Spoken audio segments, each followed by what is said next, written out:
ചങ്ങായിമാരെ, കർണാടകയിലെ ധർമ്മസ്ഥലയിൽ മാധ്യമ പ്രവർത്തകർക്ക് നേരെ ആക്രമം. ആരാക്രമിക്കുന്നത്? ചങ്കികൾ, ഉന്നതകുല ചങ്കികൾ. കാരണം എന്താണ്? ശുചീകരണ തൊഴിലാളി പറഞ്ഞ സ്ഥലങ്ങളിൽ നിന്ന് ബോഡി പാർട്സ് കിട്ടാൻ തുടങ്ങി.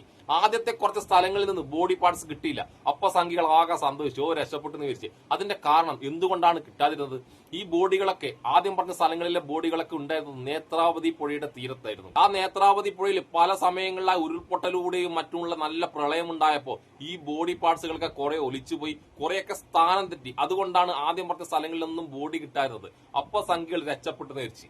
പിന്നെ സംഘികൾ അടിച്ചിറക്കി. ഇതൊക്കെ മുസ്ലിങ്ങളെ പരിപാടിയാണ്. കേരളത്തിൽ നിന്ന് കുറെ മുസ്ലിങ്ങൾ പോയിട്ട് ഇല്ലാ കഥകൾ പറഞ്ഞെടുക്കുന്നതെന്ന് പറഞ്ഞിട്ട് അങ്ങ് അടിച്ചിളക്കാൻ തുടങ്ങി. പക്ഷെ ആ ശുചീകരണ തൊഴിലാളിയുടെ തന്റെ ഇടം കൊണ്ട് മാത്രം പിന്നെയുള്ള സ്ഥലങ്ങളിൽ നിന്ന് ബോഡി പാർട്സ് കിട്ടാൻ തുടങ്ങി. പിന്നെ നമ്മുടെ ഉന്നതകുല സംഖ്യയുടെ കുരു പൊട്ടാതിരിക്കുമോ? പല വഴിയിലൂടെയായി ഇതിന്റെ അന്വേഷണങ്ങൾ തടസ്സപ്പെടുത്താൻ നോക്കി. ഇതിന്റെ വാർത്തകൾ പുറത്തു വിടാതിരിക്കാൻ വേണ്ടി കോടതിയുടെ മേൽ വരെ സമ്മർദ്ദം ചെലുത്താൻ വേണ്ടി ഈ ചാണകങ്ങൾ നോക്കി. പക്ഷെ എല്ലാം പൊളിഞ്ഞ് പാളീസായി. പല മുഖ്യധാരാ മാധ്യമങ്ങൾക്കും അങ്ങോട്ട് പോകാൻ പറ്റൂലെങ്കിലും പല യൂട്യൂബേഴ്സുമാണ് ഈ വാർത്ത പരമാവധി പുറത്തു കൊണ്ടിരുന്നത്. കാരണം മുഖ്യധാരാ മാധ്യമങ്ങളിലെ ആൾക്കാർ പോകുമ്പോൾ അവിടുത്തെ സംഖ്യകൾക്ക് ഇവരെ പിടുത്തം കിട്ടും. പക്ഷെ യൂട്യൂബേഴ്സിന് അവർക്ക് അങ്ങനെ പിടുത്തം കിട്ടില്ല. അതുകൊണ്ടാണ് ഒരുപാട് വാർത്തകൾ ഇങ്ങനെ പുറത്തു വന്നത്. നമുക്ക് എന്തായാലും ഇന്നലത്തെ അക്രമത്തിന്റെ വാർത്ത ഒരു മുഖ്യധാരാ മാധ്യമം തന്നെ കേൾക്കാം. സ്ഥലയിൽ മാധ്യമപ്രവർത്തകർക്കെതിരെ അക്രമമായി ഡി ഗ്യാങ് രംഗത്തെത്തി. വാർത്ത റിപ്പോർട്ട് ചെയ്തിരുന്നവരെ ആക്രമിച്ചു. 3 മാധ്യമപ്രവർത്തകർക്ക് ഗുരുതരമായ പരിക്കുണ്ട്. മാധ്യമപ്രവർത്തകരുടെ വാഹനങ്ങൾക്ക് നേരെ ആക്രമണമുണ്ടായി. 3 പേർക്ക് പരിക്കുണ്ട്. വാർത്ത നമുക്കറിയാം, കഴിഞ്ഞ ദിവസങ്ങളിലൊക്കെ തുടർച്ചയായി ഞങ്ങളുടെ പ്രതിനിധി ബൈജുവും മറ്റ് മാധ്യമപ്രവർത്തകരും റിപ്പോർട്ട് ചെയ്ത് വരികയായിരുന്നു. ഒരുപക്ഷെ യഥാർത്ഥ പ്രതികൾ പുറത്തുവരും എന്ന് ഭയമുള്ളവരാകാം ഇത്തരം അക്രമ സംഭവങ്ങൾക്ക് പിന്നിൽ എന്നാണ് മനസ്സിലാക്കേണ്ടത്. എന്താണ് ധർമ്മസ്ഥലയിൽ സംഭവിക്കുന്നത് എന്നതാണ് ഇപ്പോൾ ചോദ്യം മുന്നോട്ട് വരേണ്ടത്.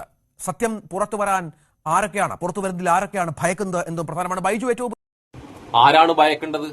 ആ അമ്പലവുമായി ബന്ധപ്പെട്ട് നടക്കുന്ന ഉന്നതകുല സംഘികൾ, വേറെ ആര്? നോക്കിയിട്ട് രാജ്യത്ത് ഇത്രയും സെൻസേഷനായ വാർത്തയാണ്, മാധ്യമങ്ങളെല്ലാം ശ്രദ്ധിക്കുന്നുണ്ട് എന്നറിഞ്ഞിട്ട് പോലും മാധ്യമങ്ങളെ വരെ ആക്രമിക്കാൻ അവിടെ ശ്രമിക്കുന്നുണ്ടെങ്കിൽ അവർ എത്രമാത്രം ശക്തരാണ്, അവർക്ക് എത്രമാത്രം ധൈര്യമുണ്ട്. അങ്ങനെയുള്ള അവർ എത്രമാത്രം ക്രൂരതകളായിരിക്കും കഴിഞ്ഞ കാലങ്ങളിൽ ചെയ്തിട്ടുണ്ടാവുക. ഒന്ന് ആലോചിച്ച് നോക്കട്ടെ നിങ്ങൾ. കാര്യങ്ങൾ ആ ഉന്നത കുലക്കാരുടെ കയ്യിൽ നിന്ന് പോകാൻ തുടങ്ങിയപ്പോ അവരെ കുരുപൊട്ടി അവരുടെ അക്രമം തുടങ്ങി. 3 മാധ്യമ പ്രവർത്തകർ ഗുരുതരമായ പരിക്കുകളുടെ ആശുപത്രിയിലാണ്. അത്രമാത്രം ക്രൂരതയാണ് അവർ ചെയ്തുകൊണ്ടിരിക്കുന്നത്.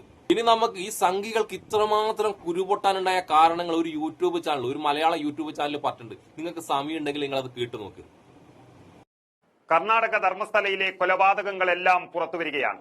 പരിശോധനയുടെ 7ാം ദിവസത്തിലേക്ക് കടന്നിരിക്കുമ്പോൾ 6ാം ദിവസമായ ഇന്നലെ സംഭവിച്ച അതിനിർണായകമായ ചില സംഭവങ്ങളാണ് കൊലപാതകം നടത്തിയവരുടെ ഉറക്കം കെടുത്തിയിരിക്കുന്നത്.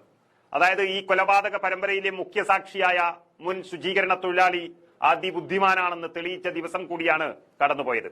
അദ്ദേഹത്തിന്റെ നിശ്ചയദാർഢ്യവും ധൈര്യവും ഒപ്പം അതിനെല്ലാ പിന്തുണയും നൽകുന്ന അന്വേഷണ സംഘവും തന്നെയാണ് ഈ വലിയ ലക്ഷ്യത്തിന്റെ പ്രതീക്ഷ എന്ന് പറയുന്നത്. അത് ഇന്നലെ വളരെ വ്യക്തമായി എല്ലാവരും കണ്ടു.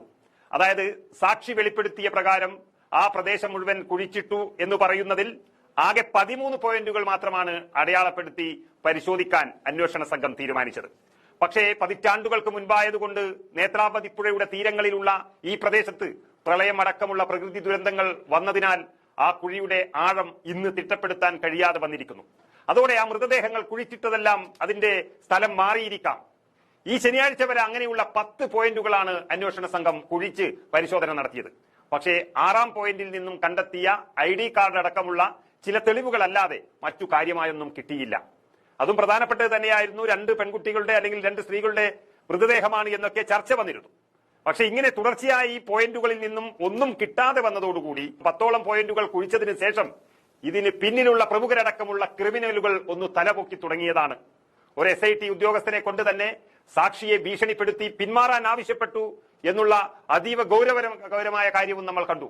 സാക്ഷിയുടെ ജീവൻ അപകടത്തിലാകുമെന്ന് തോന്നിച്ചു. മാത്രമല്ല പിന്നീട് പരിശോധിക്കാനുണ്ടായിരുന്നത് വെറും 3 പോയിന്റുകളായിരുന്നു. അതിൽ നിന്നെങ്ങാനും ഒന്നും കിട്ടിയില്ല എങ്കിൽ ഈ അക്രമികൾ വീണ്ടും ധർമ്മസ്ഥലയിൽ അഴിഞ്ഞാടി അന്വേഷണം തകർത്തുകളയുമെന്ന് 100% ഉറപ്പായതോടെ സത്യമറിയാൻ കാത്തിരുന്നവർ എല്ലാവരും ദുഃഖത്തിലായി. ഞായറാഴ്ച അവധിയായതിനാൽ അന്വേഷണം നടന്നില്ല. തിങ്കളാഴ്ച രാവിലെ ഇന്നലെ അന്വേഷണം തുടങ്ങുമ്പോൾ എല്ലാവരും വലിയ ആകാംക്ഷയിലായിരുന്നു. 11ഉം 12ഉം 13ഉം പോയിന്റുകളാണ് ബാക്കിയുള്ളത്. കിട്ടിയില്ല എങ്കിൽ അന്വേഷണം നിർത്താൻ വേണ്ടി മുകളിൽ നിന്നും വിളി വരും. ഇത് വെറും പ്രഹസനമാണെന്ന് അവർ പറഞ്ഞു തീർക്കും. മാധ്യമങ്ങൾ അവർക്ക് വേണ്ടി വാർത്ത കൊടുക്കും. അങ്ങനെ വീണ്ടും ക്രിമിനലുകളുടെ കൈകളിലേക്ക് ആ നാട് പോകുമെന്ന് ഉറപ്പായി. അക്രമികൾ വീണ്ടും അഴിഞ്ഞാടും. ഇരകൾക്കൊപ്പം നിന്നവരെ മുഴുവൻ അവർ തീർത്തുകളയുമെന്ന സ്ഥിതിയിലെത്തി ധർമ്മസ്ഥല. അപ്പോഴാണ് ആ സാക്ഷിയുടെ കിടിലൻ നീക്കമുണ്ടായത്.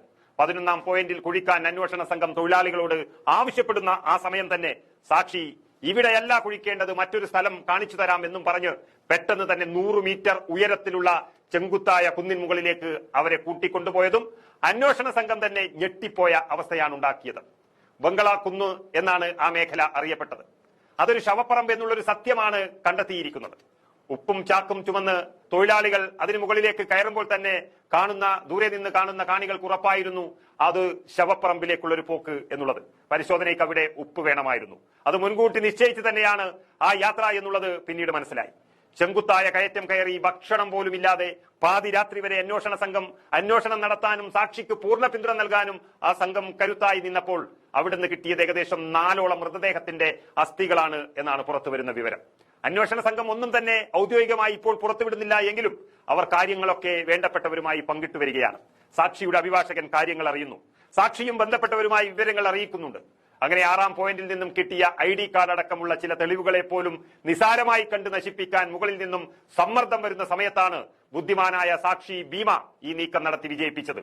പേര് സാക്ഷി വെളിപ്പെടുത്തിയില്ലെങ്കിലും സാക്ഷിയെ ഭീമ എന്നാണ് അന്വേഷണത്തിന്റെ ഭാഗമായി വിളിക്കുന്നത്. അങ്ങനെ ആ ഭീമ എന്ന മുൻ ശുചീകരണ തൊഴിലാളിയുടെ നിശ്ചയദാർഢ്യം കൊണ്ട് അന്വേഷണം പൂർവാധികം ശക്തിയോടെ മുന്നോട്ട് പോകാനുള്ള ഊർജം ലഭിച്ചിരിക്കുകയാണ് അന്വേഷണ സംഘത്തിന്.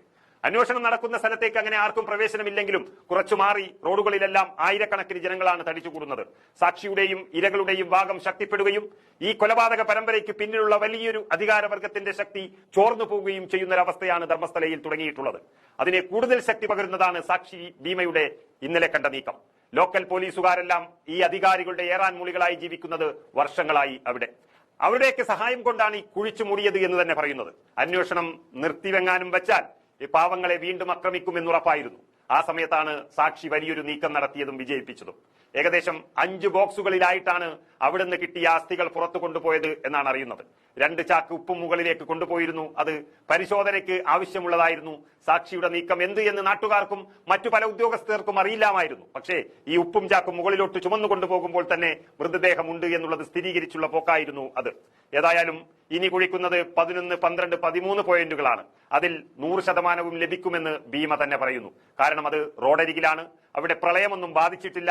അതിൽ കൂടി മൃതദേഹം കിട്ടുന്നതോടുകൂടി ഇതിന്റെ പിന്നിലെ വമ്പൻ ശക്തികളിലേക്ക് കാര്യങ്ങൾ അടുക്കുകയാണ്. അവർ പൂർണ്ണമായും പ്രതിരോധത്തിലായി കഴിഞ്ഞു. ഇപ്പോൾ തന്നെ ഒരു കാര്യം ജനങ്ങൾ പറഞ്ഞു തുടങ്ങിയിട്ടുണ്ട്. ധർമ്മസ്ഥലയിൽ ഈ ക്ഷേത്രങ്ങൾ അത് വിശ്വാസികളുടെ ആരാധനകൾക്ക് ഉള്ളതാണ്. അതിന്റെ മറവിൽ ക്രിമിനലുകളായിട്ടുണ്ടെങ്കിൽ അതും ദൈവനിന്ദ തന്നെയാണ്. പിന്നെ എവിടാണ് ഉന്നതകുല സംഖ്യകളുടെ കർണാടകയിലെ ഉന്നതകുല സംഖ്യകളുടെ കുരു പൊട്ടാതിരിക്കുക? 4ഓളം മൃതദേഹ അവശിഷ്ടങ്ങൾ കിട്ടി.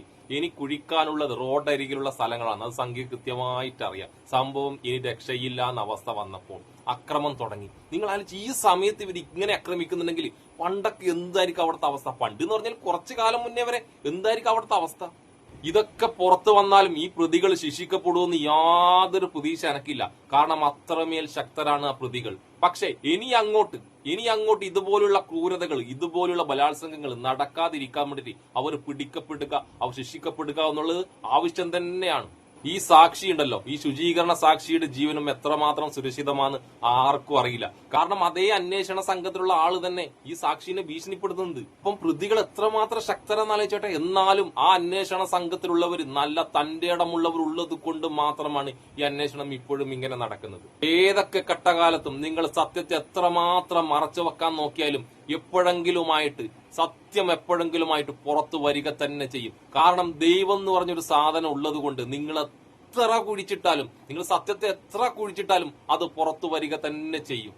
അത് പുറത്തു വരട്ടെ. ഈ സാക്ഷിയുടെ ജീവന് ഒരാപത്തും വരാതിരിക്കട്ടെ. ആ പ്രതികൾ ശിക്ഷിക്കപ്പെടട്ടെ. കാരണം ആയിരക്കണക്കിന് പാവങ്ങൾ മരണപ്പെട്ടിട്ടുണ്ട്. അവിടെ ബലാത്സംഗം ചെയ്യപ്പെട്ട് മരണപ്പെട്ടിട്ടുണ്ട് ഒരുപാട് സ്ത്രീകൾ.